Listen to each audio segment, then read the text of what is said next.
Welcome to the show, Amy. Yay, thank you for having It's me. been so long. I haven't seen you in like almost it'll be 6 years in April when I went to rehab. Oh, wow. I can't Yeah, believe this and made me feel old now. So I feel like old. I feel old. I'm 37 this wow. year. I feel old. Every time I look back, I'm like, oh my God, that was so long. And I realized how old I was. I'm like, because I was 31 fresh into rehab, like when we met. And it Yeah. was my first bout of doing rehab. And I haven't done rehab since. Yay. So it worked. I don't want to say I'm cured or I'm fixed because I still go to therapy every week and psych once a month. Nice. So I'm far from cured. Oh, I hear you. Like I I'm a one-timer rehab too. Yeah. So one time So and how done. long have you been sober for? I have 11 years right now. I'll have 12 in June, Oh my June God, 3rd. 12 years in June. Yeah. Yeah. That's amazing. Congrats. Thanks. What was going on for you June of 2012 that you decided? Because like I was basically I started doctor shopping as you got sober. So I was Yeah. far. I I was at the bottom of my tweaker bottom when you were doctor shopping. I was in the middle of nowhere in Alabama. So, Is that um, where in Alabama? yeah, so God, it's a long story. Well, let's So if you're rewind it. ready. We had time for a long story. So you're from Okay. Alabama? I'm originally from Alabama. I am all my family's from the South, and the only way out of the South, really, from where I'm from, like small towns like that, is either you're going to become a truck driver or you're going to join the military. that's that's the two major occupations of like really getting out. So my dad actually joined the military, and we ended up moving every 4 years, so I became a military brat. And Oh, how old were you then when you started moving around? I was, I want to say my first move, I was 7. I was just finishing up first grade, and we moved to California for the first time. So this is my third time being in California and hopefully staying. So And, yeah. and we'll get there. So where did you move around? Because like I've lived in North Carolina, New Jersey, Pennsylvania, Massachusetts, Oh California. my gosh. So, and that was all me in addiction. And me, so like I count California when I went out there to live out there for rehab and everything and stay out there for a little Yeah. while. But that was my fifth state that I lived in, and it's the only state that I lived in sober. Yeah. What, California or? Yeah. Now I definitely wasn't sober in Massachusetts or North Carolina or Jersey Yeah. or Yeah. Pennsylvania. Oh yeah. Well, what was your drug of choice? It was opiates or Yep, pills? Yep. yep, Oh pills. yeah. Definitely Yeah. can't stay sober in those areas. So, or you can, but it's Uh, hard. I live in now I live like 45 minutes south of Scranton, out Okay. like in northeastern PA. So like we have a big college in our town, and we have like this big fair that comes to our town every year. That's so cool. So besides those two things, the town really is either the hospital, the fair, or the college. And I work for the hospital. So I answer Nice. appointments every year, like, orthopedics. So Oh, that's my awesome. day job now. And I do this on the weekends and whenever I So have free cool. time, and I'm on vacation this week. So, well, I'm not on vacation, it's a staycation. So Hey, I was trying to staycation is record better as many than as nothing. possible. Yeah, Yeah. staycations are important. Hmm. So, where else did you live? So I lived in Montana, That's it. and then Talk about oh, middle of nowhere. it was God, it was so I've been to cold. Montana. I've been to Montana. Yeah, I drove out there with my family. We drove to Montana and back one year from Jersey. And so, like, and in Montana, there'd be like speed limit signs saying drive safe and shit. Yeah, no, like there was like no speed limit. We just like my dad would haul ass. I remember when I was little. So we moved to like Montana like when I was about I want to say we didn't stay there very long, about 8 or 9. Like it was a quick turnaround. So like we went to California and then we went really quickly to Montana, stayed in Montana for a couple years and then back to Alabama. And then from Alabama, yeah, drugs definitely get involved in all of this. Yeah, how old were you when you discovered drugs or alcohol? Which one So came first for you, alcohol or the drugs? want to say came first, just because I was raised around a lot of drinkers. My dad has always been kind of heavy drinker, um, very functioning alcoholic, if you'd say. Like a lot of the military men drink. Um, so I remember like trying some of it when I was like younger, but then I'm like, just I don't know about that. Like I don't like the taste of it or anything. But then I just had a lot of stuff go down with the family that like with between my mom and my dad, they got divorced when I was 9, so that made the moving even more spread out. So um, yeah, there was a lot of heartbreak and tearing of the family at 9 years old that really just caused yeah, I didn't know how to cope. Didn't know how to Are cope you with an it. My only mom. child? No, my brother is 2 years younger than me. We're like 24 months apart. So I'm really close to my brother. He actually lives in Alabama now. So we're taking turns, we're rotating. So, but I'm not going anymore. So I'm staying right here. Knock on wood, hopefully. But yeah, so I remember like my first alcoholic drink. It was after my parents' divorce. My mom was already dating at the time another guy, and so he technically became our stepdad, but they were like became a very dysfunctional relationship where it was like my mom went from this stay-at-home military mom to recovering from cancer to full-on midlife crisis at 30, and I became that crutch at like 10 years old. And like so nowhere for my feelings to go, nowhere for you know, didn't know how to hold space for her feelings at all. So it was just a lot of it just became a dumping ground. And Like holding you on were to a lot a of therapist? hmm? Like you were basically her therapist? Yeah, so I pretty much became the crutch, became the holder for all the emotions and the sadness. And I don't think she was doing it intentionally. I don't think she knew where to put her feelings either.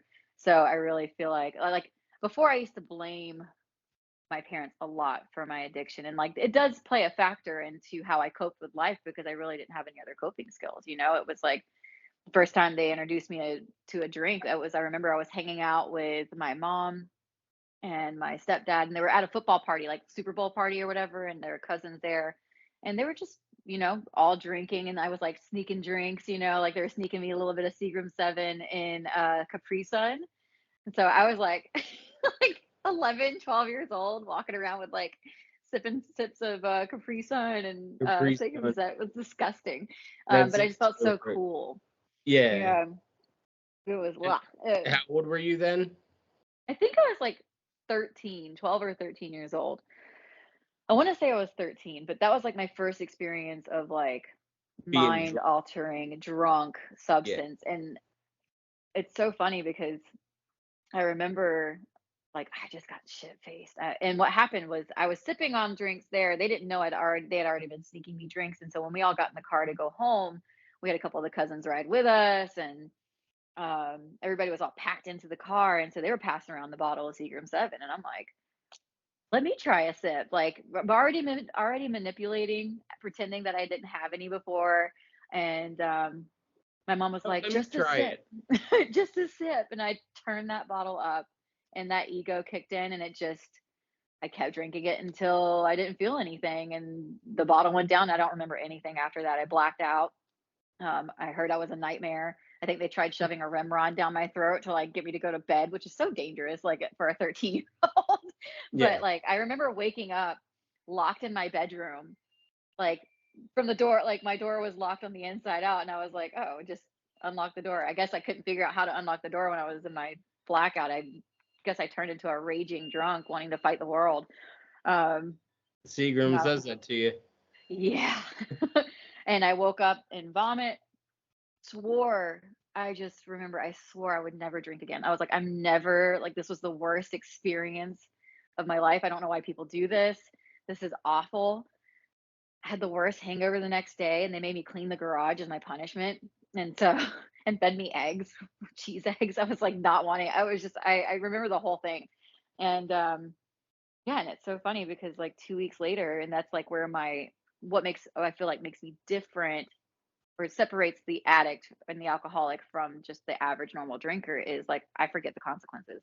like, I swore that I was never gonna do it again, but then that ego kicks in at the lunch table at school, and they're passing around a bottle of vodka and a water bottle, and I was like, I just didn't know how to drink before. Like, clearly other people are doing it and enjoying it, so, sure enough, I drank that, and, it wasn't enough to get me plastered, but I felt good, and I was like, "Oh, this isn't that bad. This is nice," and Yeah, this floated is around. good. Yeah, so that just kind of like, set the little ball rolling of curiosity. And then, just one thing led to another. Friends, I had a best friend, and it's so funny because like I'm still close to my friends in later on in life that like I drank with and partied with like early 13, 14 years old. And like they went through so many fucking rehabs and like they're clean now and have 5 kids. And I'm like, holy shit. Like, guess we know how to pick them. Um, birds of feather really do flock together. The friend, no, but that makes total. The friend, I had the same group of friends since like first grade, Mhm. and a lot of them are still in addiction and don't talk to me Yeah. because of what I do. And not only am I sober, but I'm like the promotion of being sober. You know what I Isn't mean? it weird? Like, I'm constantly doing episodes. I got unfollowed by a bunch of them. You know what I mean? Like, and Yeah. I laugh at it now. It doesn't hurt my feelings. It just means they're not really secure with who they are. If it Yeah. gets them triggered, just watching me. Yeah. And if they actually want to get sober, they have my number and they Yeah, can call exactly. me. Yep. So, but I can't. I think there's a couple people that aren't really alcoholics that they just drank at a young age, and now they have their life together. They own a house. You know what I mean? Like they're Yep. doing shit right again, Oh yeah. and they're the ones that still talk to me. But the ones that had a problem or have a problem are the ones that I don't communicate with anymore. Yeah, because it's too uncomfortable to sit with It, themselves, I think it's uncomfortable for both of us. You know. Absolutely. The friend that I started drinking with though is still my best friend to this day. And Wow. him and I, we were 11 when we started, and he Wow. would sleep over at my house all the time, and we would sneak Captain Morgan's from my parents' basement and make Captain and Coke because we didn't know what that was. We just heard our parents were making Captain and Coke. Popular drink. Yeah, this is what's being passed around. So we would Hmm. drink Captain and Coke and watch The Outsiders and like think we're cool and watch Saturday Night Live. You know what I mean? Like dumb shit. Yep. And but when we were 12, a friend of ours was hit by a car and he didn't make it. Mm. And I said to him, "Hey, if we drink tonight, we'll feel better." Like use those Yep. exact words. And that to me is like drinking like an alcoholic at 12 years Oh old. yeah. So people don't understand when I say, "Oh, I've been an alcoholic since I was 12." Like you were drinking every day at 12? It's like, no. No. It's why I was drinking at 12 as opposed to how much I was drinking when I was 12.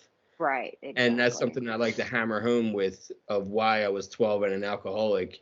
And then by the time I was 13, 14, we drank every weekend. Yep.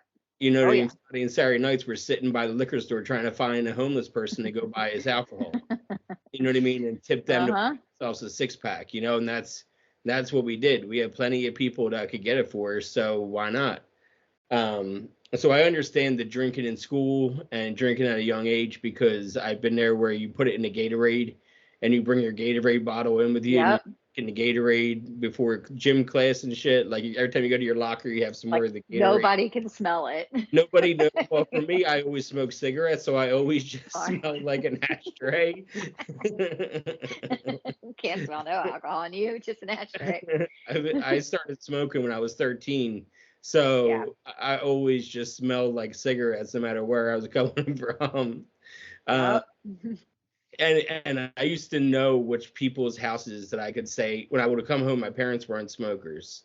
So when I would come Mm. home smelling like smoke, I'm like, oh, why was that Vinny's? And his dad and mom both smoke. And they were like, oh, that makes sense. And At so least you I had better started excuses than I did. with that. At least you had better excuses than I did. I had nothing. I could not lie for shit. Yeah, Oh, no, I was pretty good at manipulating at a young age. Just like you said about, you manipulate and get in the bottle, like I knew how to manipulate too at a young age. And it's kind yep. of, I think, a defense mechanism that we bring up because we're not completely secure in who we are as a person yet. Yeah. And it wasn't until like I got really comfortable just being me and not trying to like hide that behind drugs or alcohol anymore.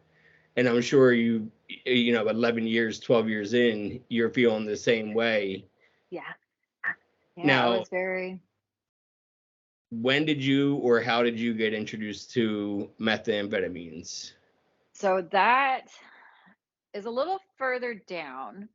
Um, Before that, I really got introduced to my mom started smoking weed a lot. And I could see the change in her. She went from being like this clear-minded mom to um because like I'm telling you, my mom came from like a very strict Pentecostal background. Like couldn't wear jeans until she was like the age of 18. You know, like she just was very sheltered. So to see her go from like this very sheltered woman to like bloodshot eyes, like stoned every night, eating bowls of cereal. I'm like, what is going on? Like, as a 13-year-old, you don't know what the hell's going on. All you notice is the change. And so I noticed a change, and one of my friends pointed it out. My best friend in middle school, and I was living in Tallahassee, Florida at the time, and it was rough. Like I was in a very it wasn't a rough area, it was just a culture shock as far as, like, I was the minority at my school, and I was the one getting made fun of on the bus.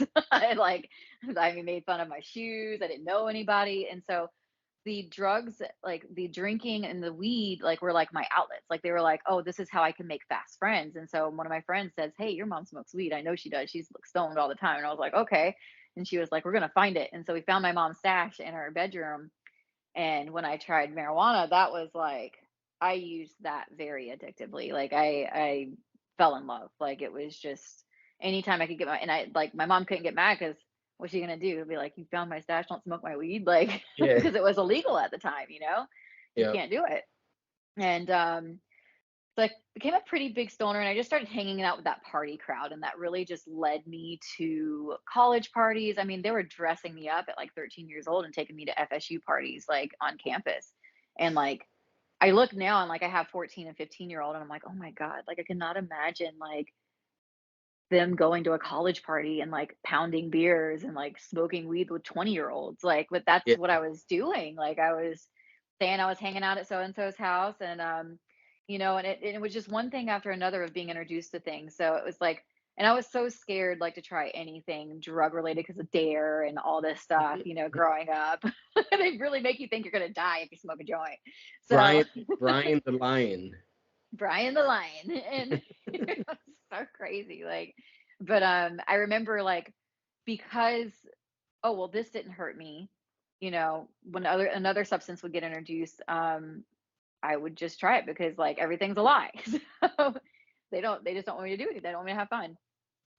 So I actually got prescribed Adderall for ADHD, um, during all of this troublesome time, and I was struggling mostly in school because of the divorce and just the torn apart family and all these other reasons. But like, it was the fix it pills generation of like, here, just give this kid this pill and they'll get straight A's. And I did. I did wonderful. I did great in school on Adderall.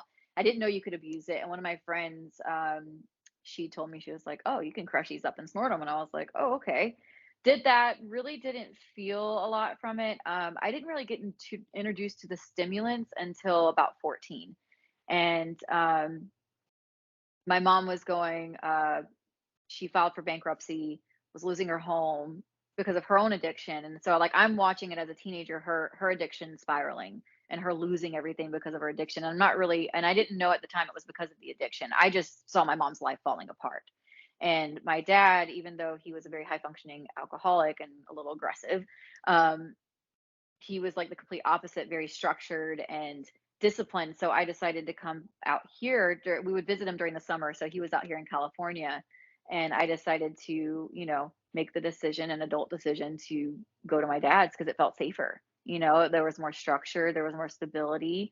And I did really well. I had like this kind of double lifestyle that was really starting to happen around the age of like 13, 14 years old when I moved out here. um, you know, my dad got me involved in sports, cross country, softball, really trying to get me back on track of, you know, getting my life together and just living a normal teenager life. But at that point, you know, the bar is kind of set of like, when I have a problem, you know, what do I turn to? You know, how do I cope with like stress or anxiety or, all of the high school stressors of like making friends and all that stuff. So I was making friends in the only way I really knew how, which was like drugs and alcohol. I felt very uncomfortable and out of place, like just doing normal teenager activities like playing softball. Like I always found the one pothead that was ditching practice to smoke weed. And Yep. so that lifestyle started happening where I It's was easy like to putting on find a our people in school. yeah, it's just like spot them, like there they are. They're the ones Yep. smiling, nothing, not a care in the world. I'm like, cool, found and I'm accepted, and I think that's the beautiful part about like that lifestyle as a kid because I want to say beautiful, but it was very comforting It's because tragically beautiful. It's it's tragically beautiful because like it really did it was a fun time in my life where it wasn't really like a problem. It was more you know, I just felt accepted, like there was no judgment from that crowd. Like I wasn't like some, you know, s- stuck up military brat, but I like it didn't matter, you smoke weed, I smoke weed, cool. Like we're gonna hang out. So yep. and go to the mall and Yeah. feel makeup. Um Yeah, because that was also when like Mallrats was huge. oh, I was Like, a mall rat. yeah, that's like the Yeah. height of being a mall rat is like Mhm.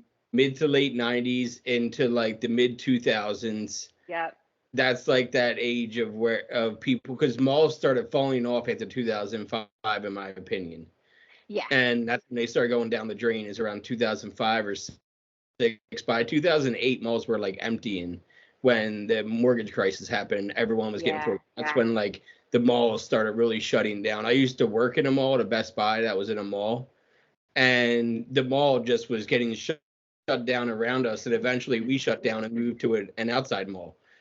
Yep. So I've seen what happens from malls. So I also know about mall rats from seeing them come in my store, and they'd be the one walking by smelling like weed, and we could spot them from a mile away.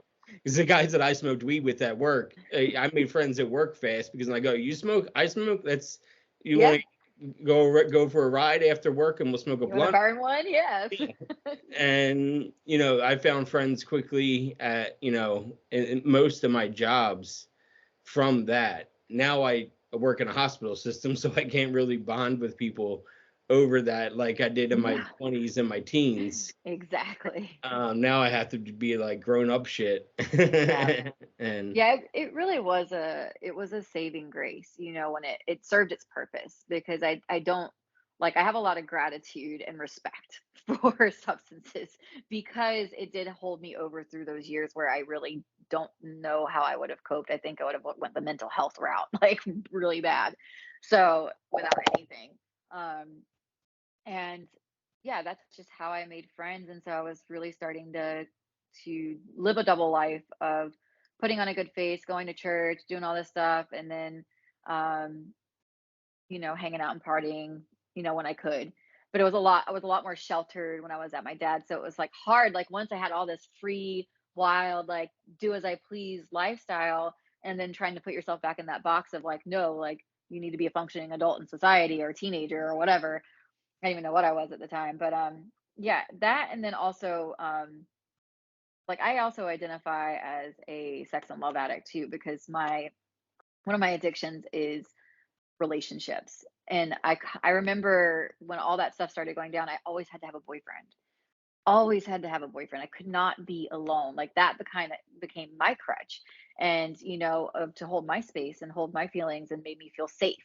So I did the whole boyfriend routine. Like I don't think I ever went without a boyfriend like throughout like my eighth, ninth, and 10th grade years. And when I got introduced to stimulants was I went through a really nasty breakup. Like it wasn't nasty, but it was one of those experiences of abandonment and rejection because of the abandonment and the rejection, like, from the divorce and all that stuff. Like I didn't even know that that was getting triggered when I went through the breakup.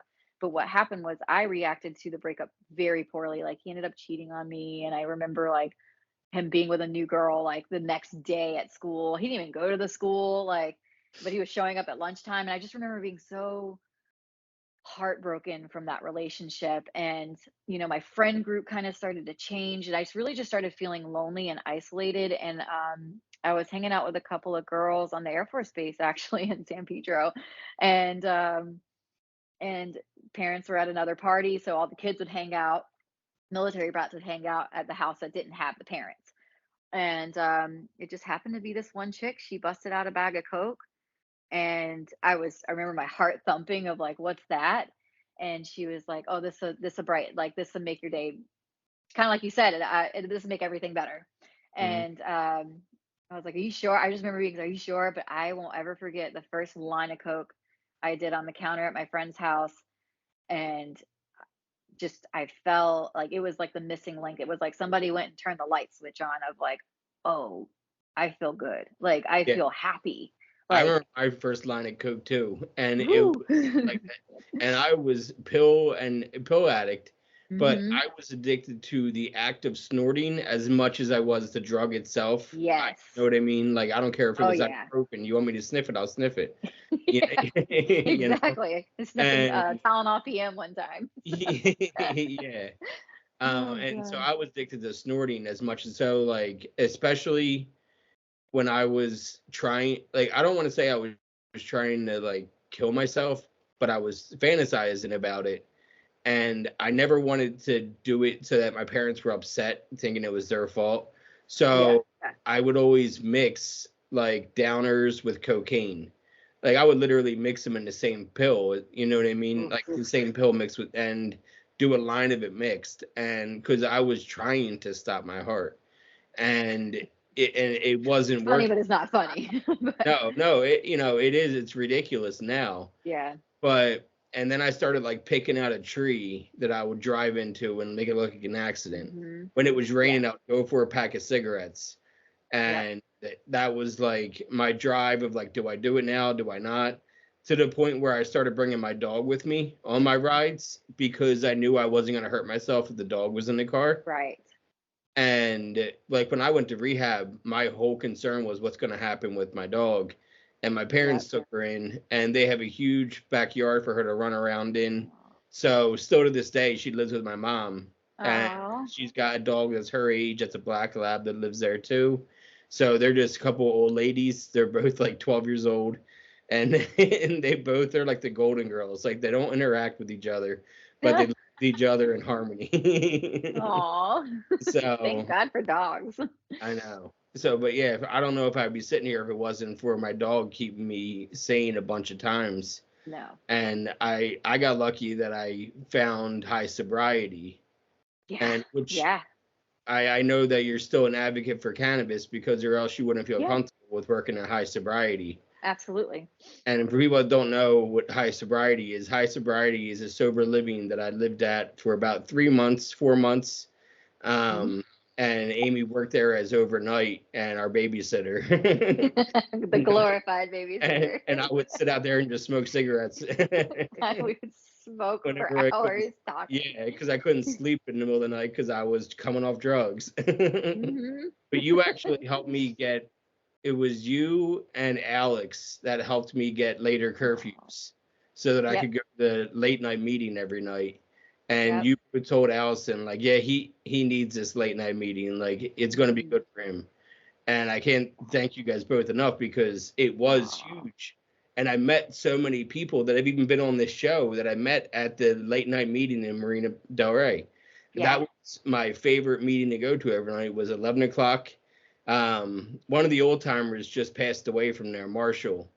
Oh. He was an old timer there, and he died with like 34 years. I had his sponsee Wow. show actually, because I met Wow. one of his sponsees in that late night meeting, and Yep. in 26 and Broad, because I used to Yeah. go to 26 and Broad Nooner all the time in Santa Monica.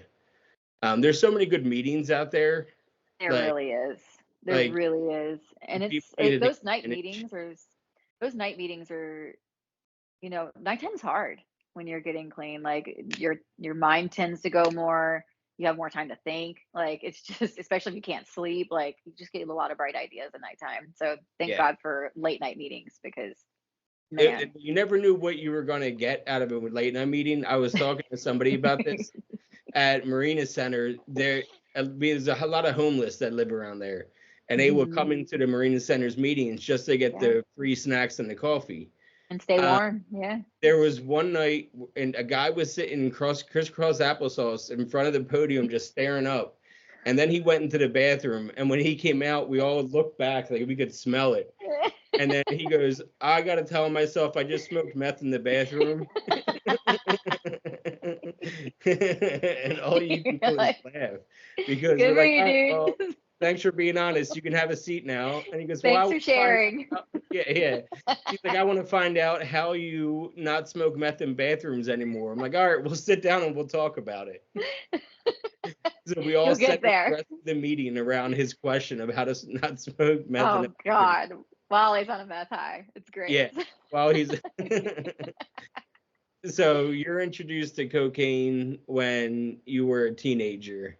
Yeah, we're fresh out of a breakup, fell in love. Still hear me? Yeah. Oh, okay, cool. I got quiet for a second. Yeah, fresh out of a breakup, and I remember I started seeking. That's when I really started seeking drugs to help cope.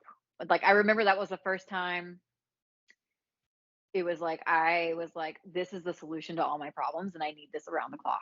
And I remember like getting all my birthday money that year, and like this one chick like completely ripped me off of $80, like said, "Oh yeah," because and it's weird like how things just get introduced to you on your path. Like she had a bag of ice at school, and I was like, "What's that?" And she was like, "Oh, it's ice." And then I was like, she was like, "You want to try some?" And I denied it at the time because I didn't know what it was.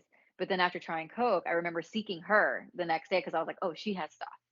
And and she took my $80 and disappeared. Like I was just like so frustrated. I remember like going on like a trip to Vegas with my family and like even like raiding like the medicine cabinets, like just to see if I could find anything that was like a head change.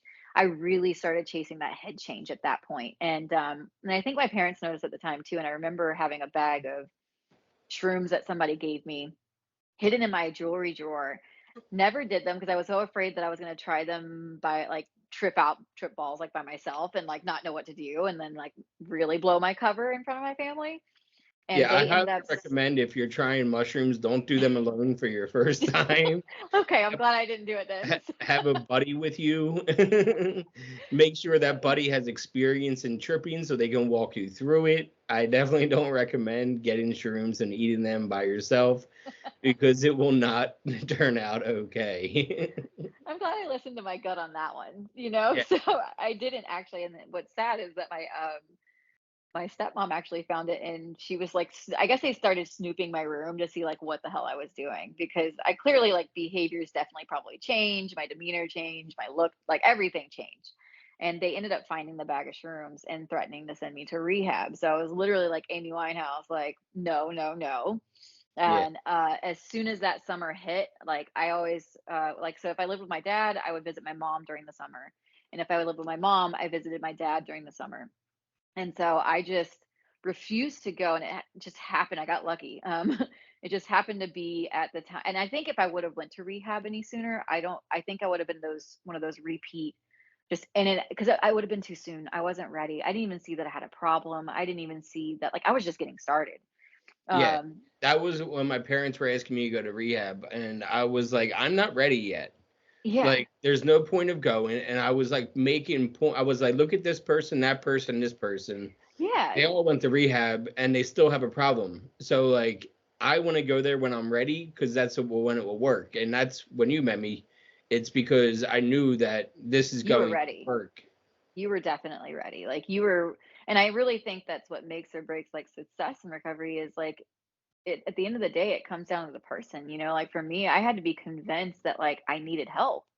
Like if I don't think I need help, it doesn't matter how much forcing or whatever anybody else says to me, like it's not going to change my opinion of myself. Like and I really didn't think I had a problem and I was like thinking they were being dramatic and over exaggerating and so when I went to my mom's I stayed there and I was like I'm not going back. I'm staying with my mom and my dad and my stepmom were very upset that I chose not to go back. My brother actually ended up deciding to go back after the end of the summer.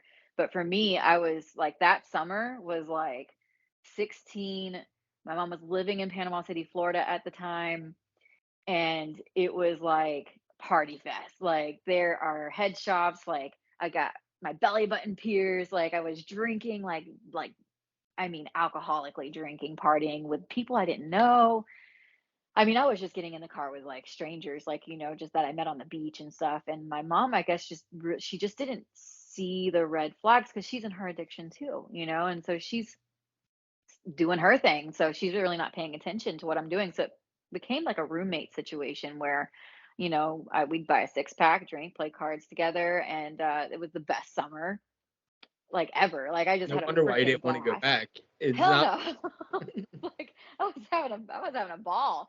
And I mean, I wasn't really doing any stimulants or anything like that. I was just smoking a lot of weed, drinking a lot. Like alcohol really became like I still didn't think I had a problem with alcohol, but like because I was more of a binge drinker. It's like if I drank like in a party setting, I was always the person that'd be like, "Oh, you're not going to finish that? Like what? Like there's only that much left in the gin bottle and it's really like 10 shots." Like and Here, I can. I just finish it. So, passing out, having like it is literally by the grace of God that like I didn't get freaking raped or anything like that, like because it was just I really put myself in some sketchy situations. And And cell phones weren't. I'm not trying to age you, but cell yeah. phones weren't really around when even No, I was not like a teenager. I mean, we had cell phones, but it wasn't like it was weird. Like it was like the Nokia or the, like the Yeah, freaking that's flip those were like. phones. Yeah, Yeah, I don't even think I had a flip. Well, no, I did get a flip phone right before I left, but I don't even think I had it then at that point. Like I was really just, you know, word of mouth, living it up, meeting so and so, let's go here. This podcast is also sponsored by BetterHelp. If you are looking for therapy and not able to get something right away locally, you can do that with them. Within 48 hours, you can find a therapist to get on telehealth with you. I mean, I haven't heard anything but great things from people that have already done it that watch my show or listen to my show. If you're looking to get 10% off your first month, you can go to betterhelp.com/MJ's PNPMCA. That is betterhelp.com/MJ's PNPMCA. And I had a rude awakening though at the end of that summer when I found out my mom ended up landing a teaching job in the middle of nowhere in Alabama, back to my roots.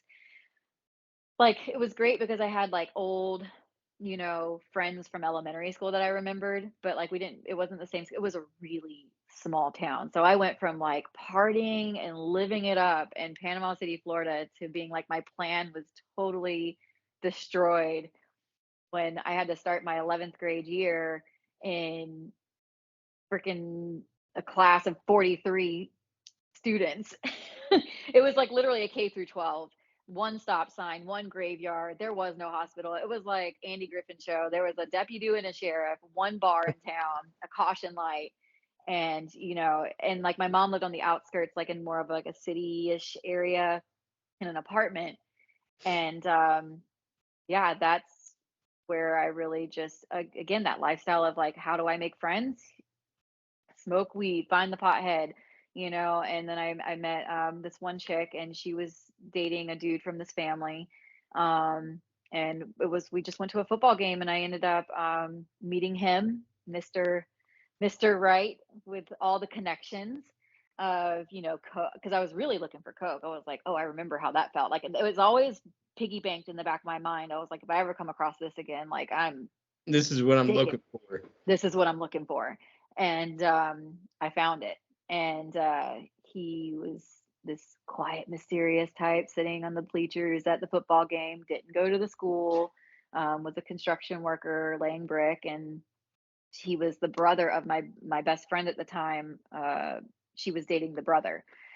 And so we all rode together, smoked a blunt. I got to know him and, you know, was introduced to Coke again and fell in love with him, with that, without everything, and then like I remember just meeting the family and it was just a very uh I was very attracted to the chaotic lifestyle. Like this family was very like complete opposite of like what I was raised in. It was like, I mean, the trailer park of tweakers.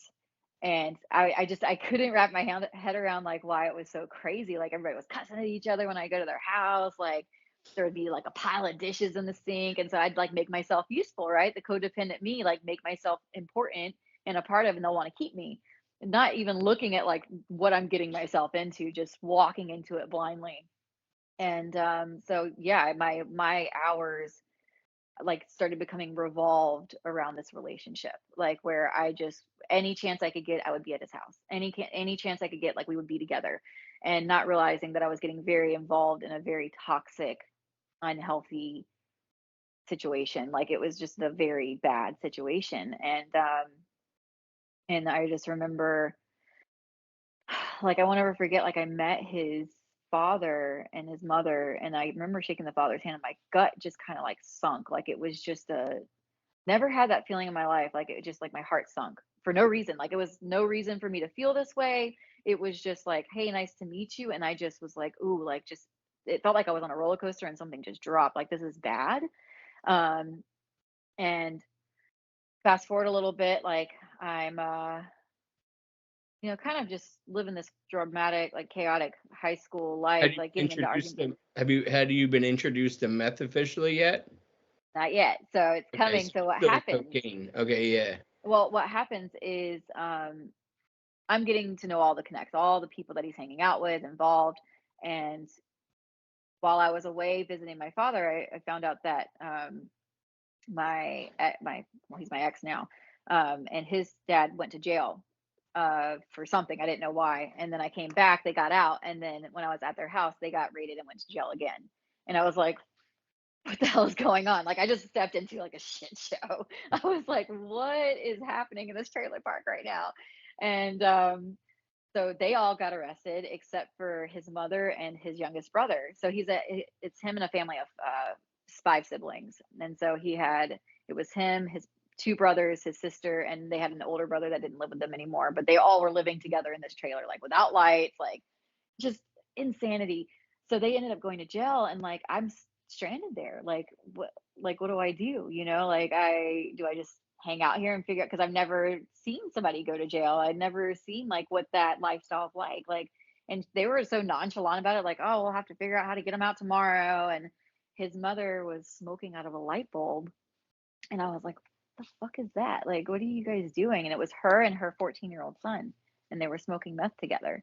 And I just remember being like, what is that? And she's like, it's meth. It's what they went to jail for. And I was like, she was like, we got to get rid of the rest of the supply. Like, and I'm like, oh, okay. Like, get rid of the rest of the supply, smoke all that shit before they come back from jail is what they're doing. And so I remember hitting it, and it was the same sensation that I got with Coke, but times it was a different high. It was a different Yeah. stimulant high. It was the same Superman feeling though, of that confidence booster. I felt amazing. It was just again like just that missing link. You did all their And dishes. I did all the dishes and cleaned the entire trailer. They had a really nice trailer to go back to when they got out of jail. So, um, and so I was kind of starting to like get curious. I started asking him questions when he got out. I was like, what was, like, I smoked some stuff with your mom. I was like, what is that? I really liked it. Like, and he was like, oh, Playing this was, dumb, manipulating the situation, yeah, knowing of exactly course. what it was, but you just I was like, I definitely want more of that. And he's like, oh, don't worry, I got you. Like, and so we started smoking here and there, and we pick it up on the weekends. I wasn't living with him yet, but things started getting a little rocky at my mom's apartment.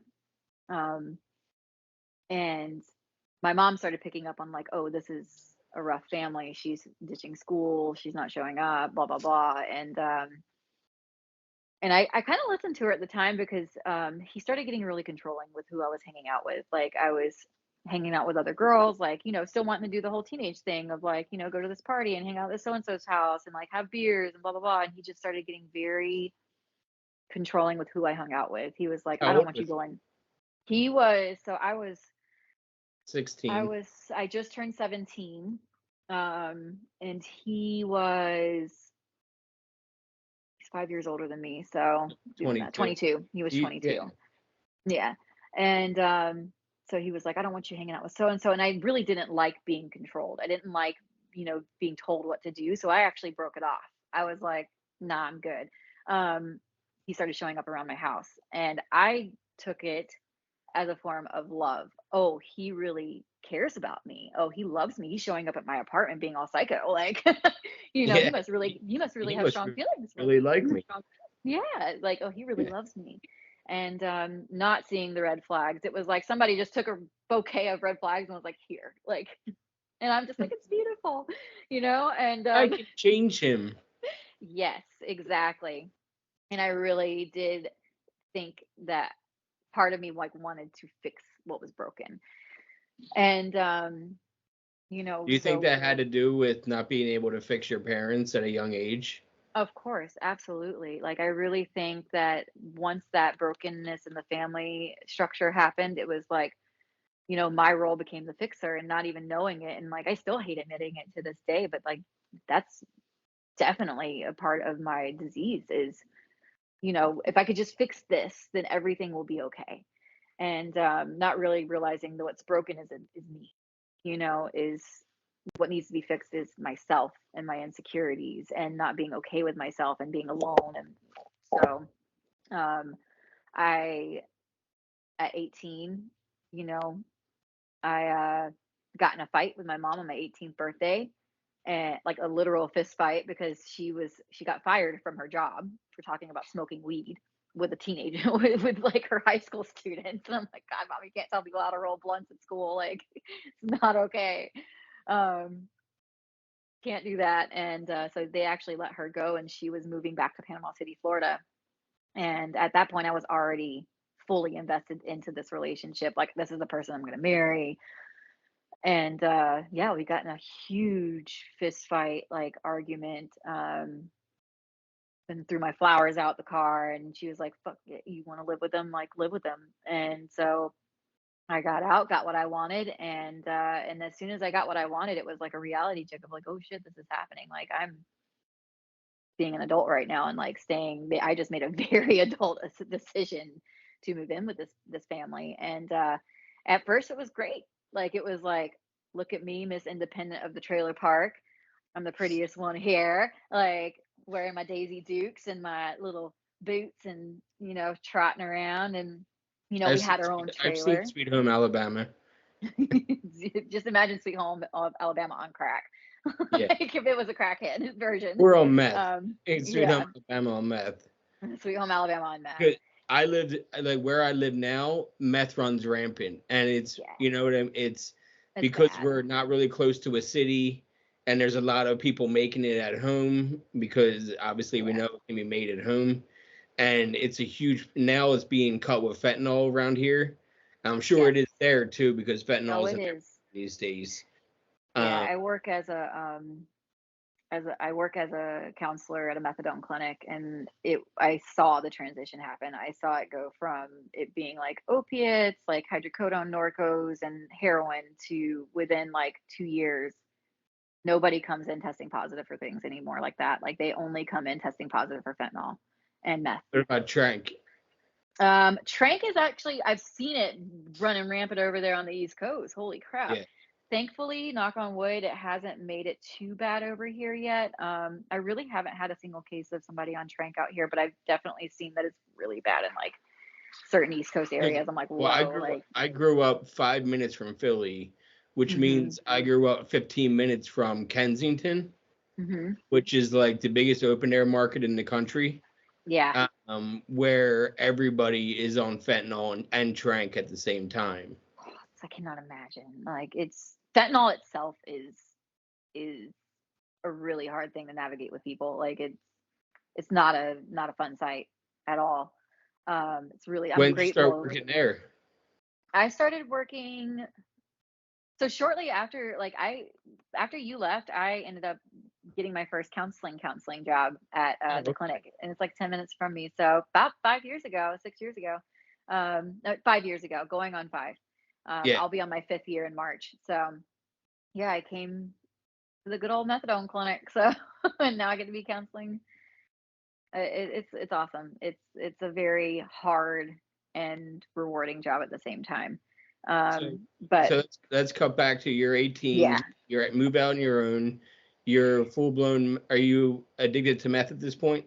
At that point, yes, I am starting to get very strung out. Like we were doing a lot of perks and Lortabs and like, a lot of the opiate pills, but then also for me, like the pills, I didn't like being not in control. So I liked being on things that I was aware of like what was happening.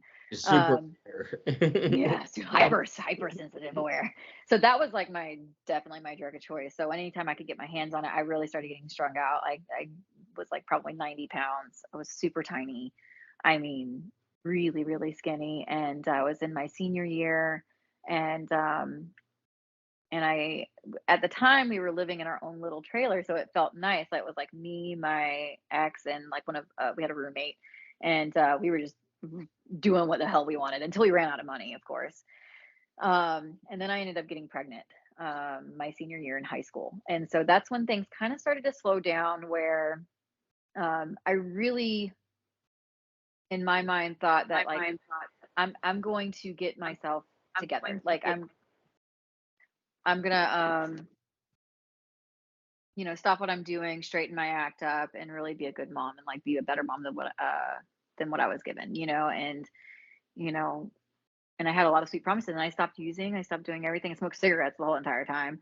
Um, and then literally like I want to say a month after having him, you know, the thoughts started coming in of like, I deserve a break.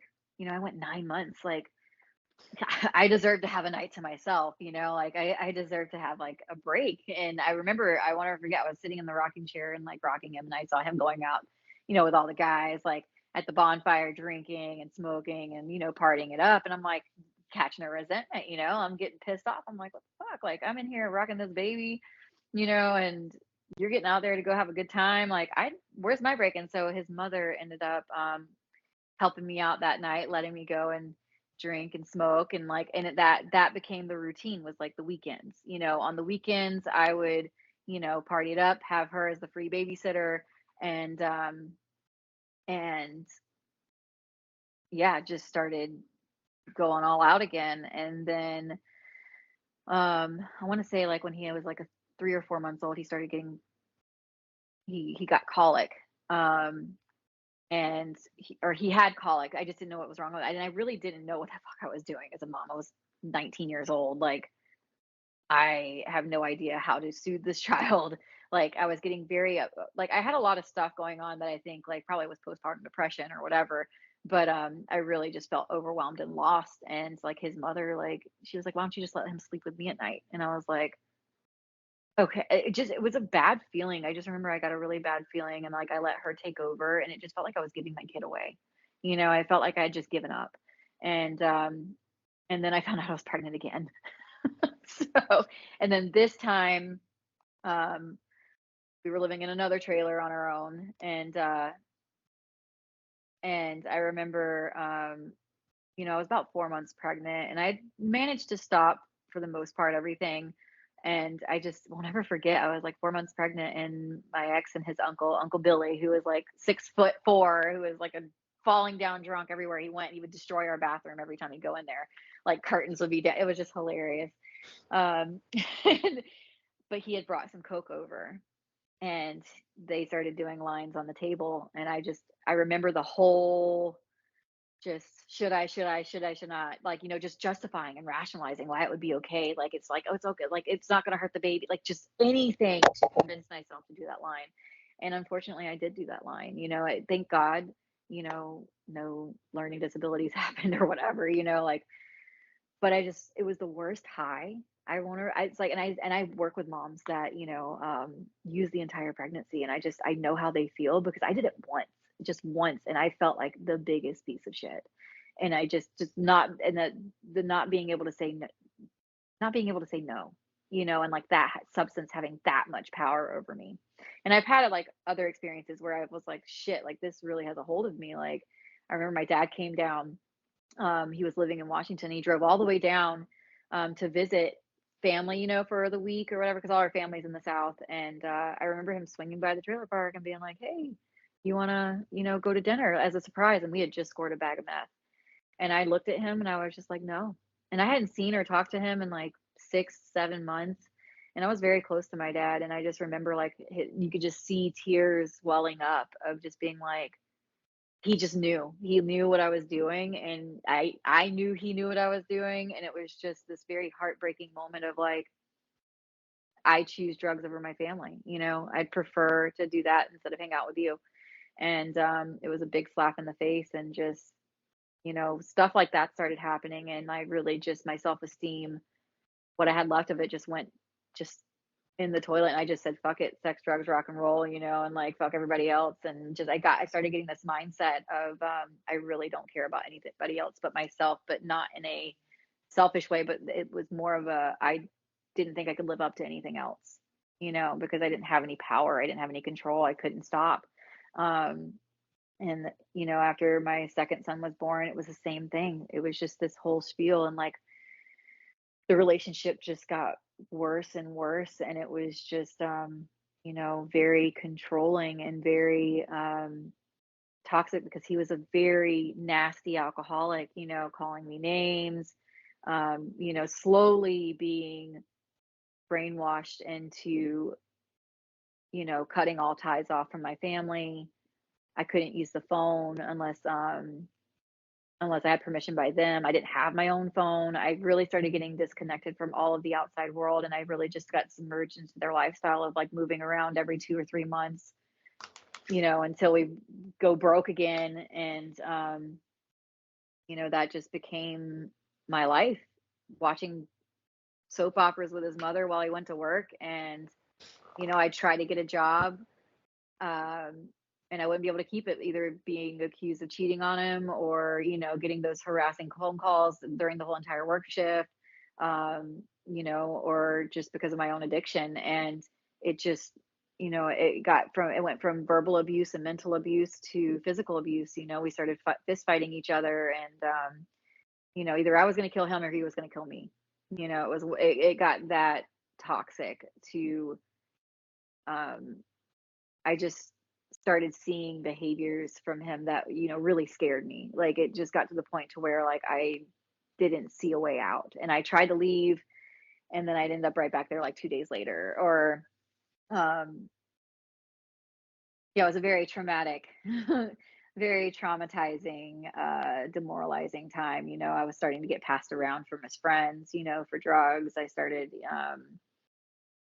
yeah, it was I became an object, and in that family, and in that group of tweakers and users. And So how did yeah. you finally discover, I mean, being so inundated with that lifestyle, when did you first discover you could do rehab and do it differently? Like, what happened? What was that change? So everything kind of came to a head when my kids were 2 and 3. Um, I was getting fed up with, not being able to live on our own. We always ended up back at his family's. I'm like, I don't understand why we're continuing to live with his mother and his freaking father. And, and honestly, it started with finding out that my son was being messed with, um, he by his father. And when I realized that, I, like really started plotting of like, how the fuck am I going to get out of here, He with was my what? kid, because messing with my son, um, inappropriately, and my oldest. And so I really got in this like kind of survival mode of like, I was still using and I was still doing all the shit, but then also like trying to like keep my kids close to me and not with certain people. I have to be very discreet, just Yeah. like I don't know what ears are around with my boys. Um, but um, we started living a lot without lights. Like the light company would come and cut the lights off. Like, I would be like getting hot pots of water, like to make sure that we had hot water to bathe the kids. Like just everything I could do to like try to survive, and just going into that survival mode of like, this is and fucking insanity of like, how are we going to eat? How are we going to do this? And we got into an argument. So it was like me and like that whole past year was literally just filled with, abusive stories of like, almost dying like 3 times from him almost freaking killing me, like choking me out, like all this other stuff. So I really didn't see that like I needed rehab or I had a problem. I was just like, how the fuck do I get out of this? And I got freaking divine intervention. I just started praying. I started praying a lot, and just praying for a miracle, like show me a way out. Like I can't figure out how to get out, and I would use and cry myself to sleep and all this stuff. And we got into an argument in the truck at the front of the last place that we were at, that we were living at the time, and this place was not livable. And I remember his mother had just gotten her SSI check, and I was like, "Fuck yeah!" Like we finally have money. We can get the lights cut back on. Like, thank God. Cause like living without lights in Alabama in winter is not fun. Like with no food is like, I wanted to die. I tried committing suicide. I tried hanging myself. It was just this whole clusterfuck. I'm just like, get me out. And I remember my kids were sitting, like, I don't know, we were just sitting in the truck and my ex was sitting in the front and she was sitting in the other side, the driver's side as we pulled up. And I was like, can we like go get the lights cut on now? And she was like, fuck no, like I'm not getting these lights cut on. Like these boys can pay that. Like they both have fucking jobs. They need to pay the bills to get these lights cut back on. I'm just like trying to wrap my head around the insanity of like, woman, like we need lights. Like we have a 2 and 3-year-old that we're trying to take care of right now. But it was just so normal to them. And just the same mundane routine of like the arguments and whatever. And I'm just like, I don't understand how you can like, because of your ego, not want to get lights cut on. And so like her and I start going at it. We start fighting. And he turns around and does the whole choking out thing. And then like I managed to slip out of the truck and he tried to grab me by my hair, but like I took off to the neighbor's house. We had one neighbor on that freaking dirt road, thank God, and she was home. But I ran to her house and she let me use her phone. I was like, can I please use your phone? And she was like, yeah, I've been wondering what the fuck's going on over there. You guys, like, she's like, I know we were supposed to mind our own business as neighbors because that's how it is in the South. You mind your own business. But she let me use the phone and I call the person that's like the furthest away from me. I call my stepmom, who is like living out here in California at the time. And I'm just like, I need help. I don't know who else. That's the only number I could come up with. And she just was like, don't worry. Go back and pretend everything's normal and we'll figure it out. Like, you will get out of this situation though. And she was like, I just want you to know everything's going to be okay, but I need you to go back and just pretend everything is normal. And so I do. I proceed to go back. I'm shaken. I'm just so distraught at this point of like, I'm just following direction. I'm just like, okay, I'm going back and I'm just going to pretend everything is normal. And he's on his whole controlling tangent. And I remember he had pulled a shotgun on me. He was like, I'll kill you and those fucking kids if I can't have you and or them, like nobody's gonna have you. He started saying stuff like that. I'm looking at a loaded shotgun and I'm like, okay, I'm here. Like I'll do whatever you want me to do. I won't go anywhere. I'm not doing anything. And we drank it. So what ended up happening is his mother and his father, they had like relatives down the road. They decided to go to their house to eat and like get freshened up because they had lights. They had lights. They had lights. And I just remember being put in the most uncomfortable position because in the back of my head, like I made that phone call and I know something's going to happen, but now we're getting separated. And I'm like, okay, let's all go over there. And he's like, my ex is like, no. He's like, I'm staying right here and you're not going. And I was like, but what about the kids? Like I was like, I want to go with the boys. He was like, no, they can go, but you're staying here. And I remember like just being so torn because I knew what was going on and I knew I was sending them with horrible people. At the same time, I wanted them fed. I wanted them, to get showered. So it was just that really like decision-making process of like, fuck, what do I do? They end up going with them. And that was the last drunk I ever had. I remember just drinking Evan Williams with him and passing out on the couch. And just drinking myself to oblivion to sleep. And I remember waking up, some of our tweaker friends came by and they were like, I think it was like 3 a.m. in the morning. They were like, DCFS took your fucking kids. And I was like, what? And that, that foggy blackout though, like you hear things and you're like, all right, I'm going to need to fall back asleep. And again, they come in, wake us up at 7 o'clock in the morning, and they're like, DCFS took your fucking kids. And my ex gets up and he is livid. Like he is, what the fuck? He was freaking out. And I remember him passing me the bottle and just being like, here. And I remember like that was the first time I said no. Like it was like it was like a wake up call of like he was drinking to solve a problem that it wasn't going to solve. And I just remember saying no because it finally clicked, like this isn't going to solve anything. Like it's not going to solve what's going on in our life right now. And I just said no, and I stayed sober that day as the whole day prevailed. Come to find out, my dad was in Huntsville, Alabama at the time doing a training for TDY for the military. He was doing a 10-week training down there. So when I called for help, I didn't know he was in Alabama. I thought I was calling people in California. But God had different plans, and he was in Alabama. And come to find out, when my ex called his mother to find out where our kids were, she was like, oh, Amy's father has them. And he looks at me, and I can tell like something happened. Like all of the blame went towards me of like, what the fuck? It just clicked. Like you could tell something clicked, and he was like, what the fuck did you just do? And I was like, oh shit, my cover has been blown and I'm stuck here with him. And he grabs his freaking shotgun and he's on the phone with my dad. He called, he's like, I need you to call your father. And like, I call my dad, and he's like threatening my dad that he's going to kill me if he doesn't bring my kids back. And so we all have a meeting point, and he's continuing to drink. And thank God, because he just drinks like plastered, like gets completely shit faced, blackout drunk. We make it to where we're supposed to meet them at, and he passes out in the trailer. And my dad and my stepmom's mom, who's a social worker, and her dad is a pastor, all are riding with them with my kids. And they let the kids out of the car to come give me a hug. And that was a big mistake, because when they let them out of the car to come run and give me a hug, my ex mother-in-law runs in and wakes him up, and here comes Curtis in a blackout, grabs the kids, or they grab the kids, and like just so much is happening at this point. Like people are pulling guns on each other.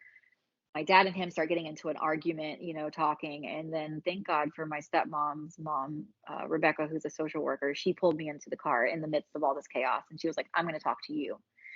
And she's like, don't worry about anything that's going on outside right now. You and I need to have a conversation. And I sit down in the car, and she looks at me, and she was like, Amy, she was like, you can keep living your life this way, and you know how it's going to end up. She was like, we're not here to force anything on you. We're just here to give you an opportunity to get out. And she was like, if you really want to leave, your dad's going to get you a plane ticket and those kids a plane ticket, and you guys are going to leave. And I was like, but how am I going to get my kids? Like, I start like, I'm freaking out. And she was like, don't worry about that. She was like, that will all work itself out. She was like, right now, I need you to make a decision. And I remember sitting there, and it was a hard freaking decision. You'd think it would be an easy decision, but I'm an addict and I'm an alcoholic. And, me making a decision to go somewhere and just up and leave everything, my entire supply of everything. And, it's scary, it's scary to be like, because I know as soon as I leave, like my life is about to completely change. And I don't know what that's going to look like. But I think she looked at me and she was like, is it really that hard to make a decision? She was like, is it really that hard to think about what you need to do? She was like, if you can't do it for you, do it for those kids, because you know how they're going to end up. We don't end up with them. Like DCFS is going to end up with them. They're going to end up getting taken from you. And so I finally like make the decision of like, yeah, I'll go. And we tried to get my kids back that day, but the cops wouldn't help us. He ended up taking off with my kids in the truck. And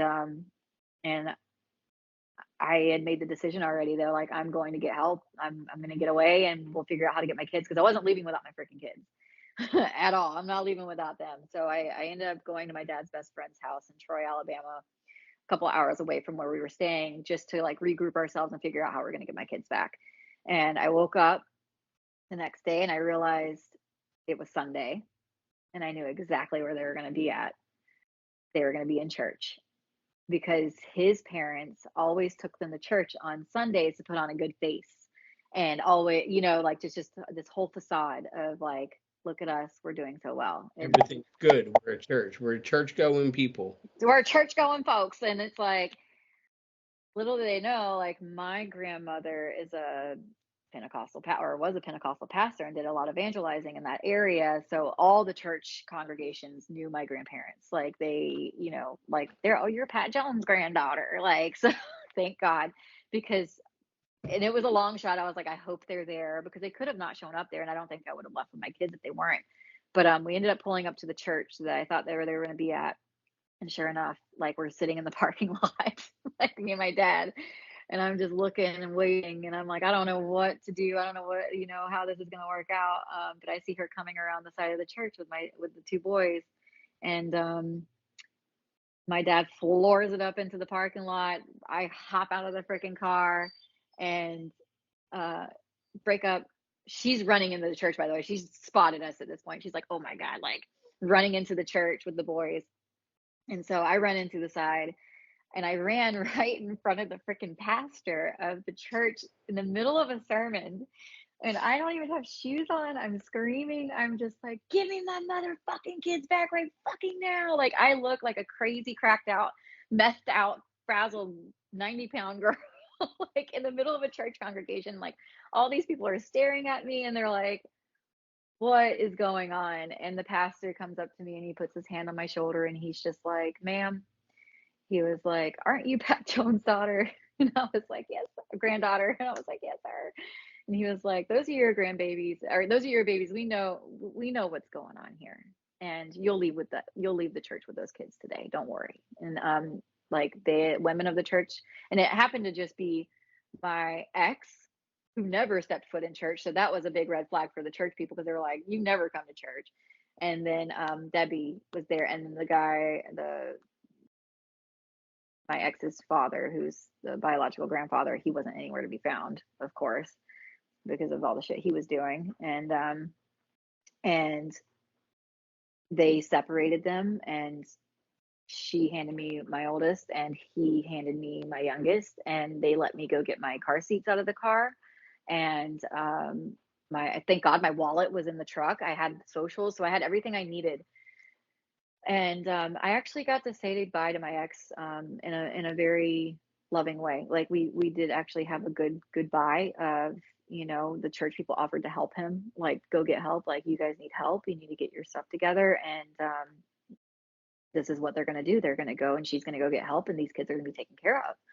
And he wanted to go with me, and I was like, you can't go with me. And it was heartbreaking, because I knew, like, people who, even if they're abusive or alcoholics or whatever, it's like, there's more to the story underneath. And it was really heartbreaking, because I saw him for fully who he was, not just an abuser or an asshole. He was sick, and he came from a very sick family, and it was very hard to say goodbye. But he couldn't go with me. And then I had to fill out an affidavit, or a form with a lawyer explaining everything that was going on. We were cooking meth. We were, doing all this stuff in the house. And I assigned temporary custody of my boys over to my father and my grandmother. And it's so funny, like, Alabama is the only state that celebrates General Lee's birthday. It ended up being a freaking state holiday, and all the courts were closed on a Monday. And so thank God, like, the judge actually signed the forms from his house. The lawyer was able to do a family favor and get it signed. And so my sobriety date, my actual sobriety date, I count as General Lee's birthday, just because it's easy to remember. So, oh God. So that's easy to remember, because I don't even know. All I know is his birthday's in June, since that's yeah. What is it? What's the date? June 3rd. June 3rd. Yeah. So yeah, and that started my journey to recovery, of like really just at that point it was like, okay. Yeah. So I got on a plane with my boys, and I remember when I got on that plane, I wanted to drink. Like I was like, they were kicking the back of the seats. I'm like, my whole life just got turned upside down. I am starting from scratch at 23 years old. I'm like, I don't know what I'm doing, what I'm getting myself into. And, you know, thank God I didn't drink on the plane because I didn't have any money. And I wasn't about to ask my grandmother for money for alcohol. Um, and managed to stay sober. I detoxed at my dad's condo, and my dad was still on a team lead training. So I was by myself in the condo with my two boys, and my grandmother, she flew out with us to, you know, watch over me while I, you know, thank God she knew what was gonna happen because I didn't know I was gonna DT. I didn't know I was gonna be sick, and I kicked with my boys in bed with me and was sweating and just a hot mess, you know, and passed out.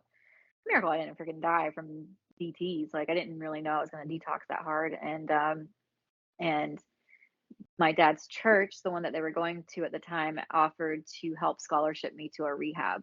And so I actually went to a very nice, super high end rehab in Orange County, Hope by the Sea. And they actually come to find out they actually been on and used an intervention a few times. So I saw people that were on intervention there. So that was cool. And it was I remember being in so much shock though. I really didn't know that I really I didn't know how to feel. I didn't have any. I was very shell shocked. I had no feelings, and that's actually what scared me the most is I didn't have any feelings. I couldn't laugh. I couldn't cry. I couldn't like. I was just shocked.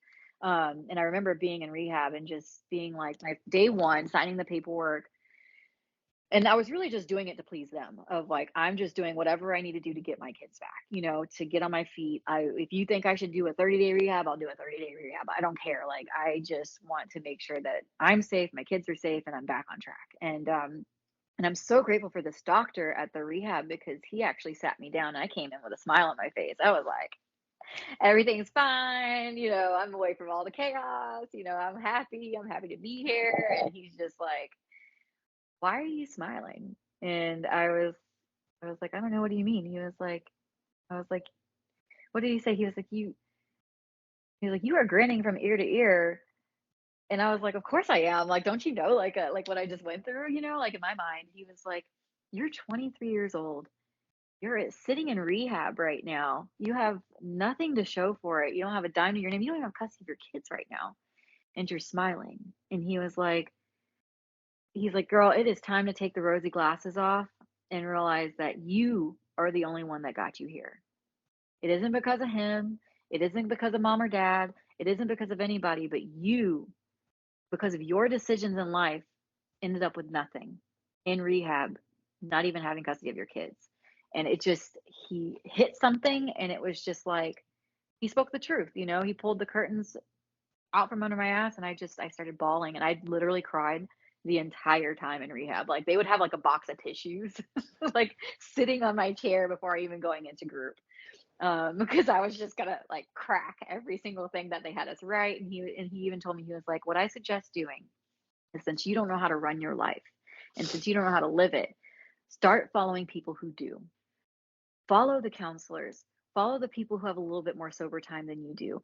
Do what they are doing, and you are guaranteed to be successful. But if you're going to continue to do what you're doing and your decisions, you're going to end up right back where you are right now.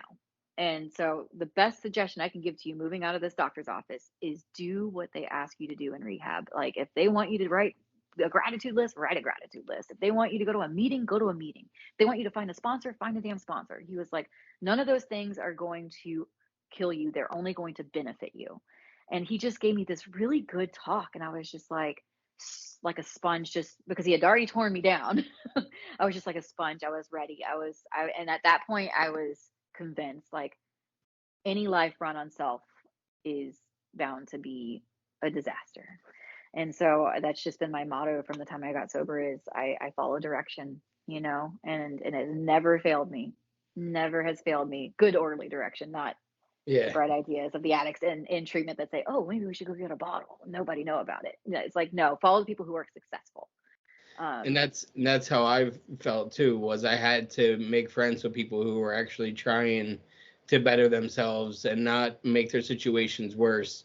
And then there was Yeah. people that I knew what they were doing, and I was like co-signing their bullshit. Yeah. And I was still early in addiction, and I didn't know what I was doing either. And I don't even remember Jace. Yes, I do. He's been on my show. He's Is he been sober clean still? 3 years now. Yay, that's so So awesome. he Congratulations. was rehab jumping for a while there. And Wow. yeah, luckily he still told me he has a drink here and there. He'll be like playing pool and have a drink or two. But Yeah. and I was like, hey man, if it works for you and it's keeping a needle out of your arm, that's all that really matters to Yep. me. To each their own, you Yeah. know. And like you're I happy, your life's not in shambles, you're saving money, you got future plans. You know what I mean? Like these are all benefits. These are all good yeah. things that came from rehabs. And that's what I So love about the coin in AA. It says, to thine own self be true, and you really just got to be true to your innermost self and be honest with yourself. And I really think that's all that matters at the end of the day. If you feel safely, you can drink a drink. I'm not here to be like, you can't, you know? I yeah, just know for me and my innermost self, it's not worth the risk for me because I know where one takes me. Like I know the crowd. And that was one thing that I was grateful that, like, they were big on in my rehab was like, you are who your friends are. You are who you hang out with. So like some guys like to go and like shoot pool and like have a beer or two, and they have functioning normal lives outside of society, in society. But for me, I magnet to the ones that are like, if I'm hanging out doing those things, I know like in my innermost self, I'm gonna go to that person that needs to be fixed. I'm a fixer. So I'm gonna like, so for me, it's not safe for me to take a drink. It's not safe for me to smoke a blunt because I know the people that I want to surround myself with when I'm doing those things. yeah. And and I always want more. I always want more. Like it's Addicted to never more. enough. I always said I was addicted to more, and Yeah. it didn't matter what it was, I just wanted more of it. Yep. Yeah. um, So Thank you, Amy, yeah, for coming on and you're telling your welcome. story. I know it's a relatable one. I've heard your story, not from you, but like through 5 different people, where they would tell me certain things about moving around or people, places, and things, how they found. And so I know that it relates to a lot of people. I'll say that. Yeah. And, I find anyone's story is important because even if it reaches one person, Right. then that's all that really matters. When you're speaking in a meeting, you want one person in the room to be listening, to come up to you afterwards and being like, I related to you because so and so and so and Yeah. so. It's one of the best things to hear if you spoke at a meeting. Like, hey, you just spoke. You did awesome. I related to you because of this. Yeah. And you know what I mean? Like, those were some of the best feelings I got from speaking at meetings, was the positive the positive Feedback. reinforcement. Yeah. That, And and then knowing you're worth it, like I think that if I could like relay to anybody, like it's worth you're worth putting in the work, and I think that's what I'm grateful for is like, that doctor really helped me see that like I have there is hope. We do have a chance. And it is nice. It's nice to know that like it's that me too, like that person that can say, oh, and it's just nice to know that you're not alone, like somebody that somebody did relate to it. Um because I know my story can be a little crazy on the outside, but on the inside, it's all the same. You could be a freaking millionaire and still feel the same feelings that I felt: hopeless, demoralized, feeling like there's no other way of living, and there is a better way. There is a better way of living, and it's, getting out of ourselves. yeah. But yeah, Thank you again. I appreciate you sitting down and telling your story. I know that's never easy to kind of dip back into telling your war it's story. I haven't talked about I talk about it like at work and stuff, when it's necessary, like if somebody's just coming in saying that like, "Rah, you don't know what I'm talking, you don't know what I'm going through." I'm like, Yeah, oh, let me tell you. yeah, I'm like, I do, um, to an extent. yeah. There's always somebody with a worse story, but um, yeah, it's nice to be able to. It's nice to go back into it, but at the same time, it can be uncomfortable. It's like nobody likes to look at the mirror of like who they used to be. So, Well, I mean, and but it's nice. who that person was shapes you into who you are now. You know Right. what I mean? You can have a more positive look at things. Well, at least I'm not on meth anymore. At least I have lights today. Yeah, I the have lights food in are the on. fridge. You I got know, clean sheets to lay in. It's nice. you don't need to put hot water into a bowl for later. No, I can take a nice bubble bath. in my own home, All safe. right. Well, I Yeah, appreciate you coming on and being so open and honest. absolutely. Thank you Have for having me. my pleasure. All right, have a good night, dude. All right, See. bye.